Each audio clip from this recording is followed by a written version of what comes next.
funds from government. But I want to believe that, looking at you, where you have been and where you are now, it says that you are somebody who's powerful, somebody who thrives on challenge.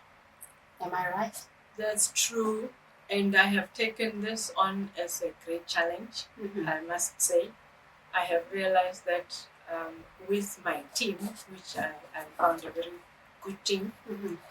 we now have to make more noise. I'm sure they were making a lot of noise Mm-hmm. to get things done differently. Mm-hmm. But what I need to do now is to intensify the noise that we are making, so that with the independence that the Office of the Auditor General was granted with the 2016 Audit Act, Mm-hmm.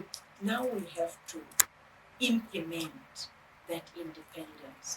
So I've taken it on as a big challenge to ensure that we do the final stages towards full independence.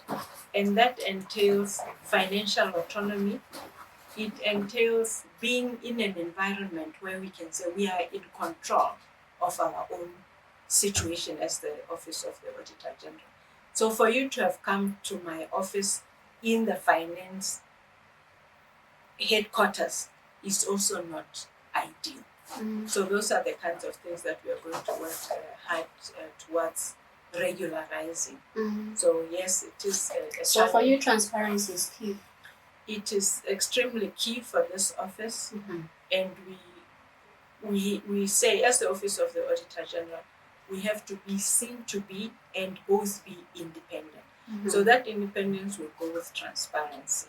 Mm-hmm. It will go with accountability as well, in terms of what we are doing. Mm-hmm. Yes, and reporting. So those are critical: the transparency, the reporting, and the accountability. Okay, ma'am. I think I have other questions, but I think I'll be getting ahead of myself if I were to ask what kind of audit report are you looking forward to releasing?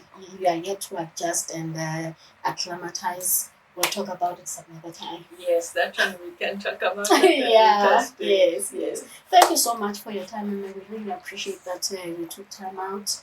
It was really crazy. Firstly, 8 a.m., 9 a.m., but eventually we got to it. So I really feel honored to have been in your presence, and we are hoping that going forward we will work together nicely with your office. Yes, I think I must emphasize the need for the media's collaboration with our office. Yes, ma'am. Because as we make our reports, we would like them to be as public as possible. Mm-hmm.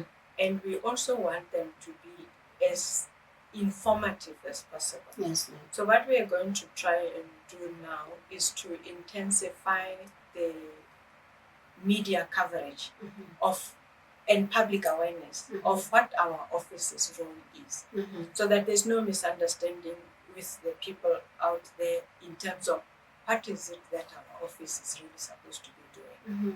And also in terms of making our reports more user-friendly. Yes. We will try and employ a paragraph page or so, which is like a summary Mm-hmm. of our report, maybe in Lesotho, so that more people can be able Messages to easily get conveyed. messages. Yeah. And just the most important part, Mm-hmm. because our report would be several hundred pages long, Yeah. but just those critical parts Mm-hmm. that ordinary Lesotho in the street would make use of and say what is happening out there, so that we would then have a little bit of an interpretation for them to, or translation for them to just get the gist of what the Auditor General's report contains. Yeah, that would help. It would go a long way in helping people understand where we are in terms of utilization of public funds. Yeah. No, me re lebile haholo ka nnete.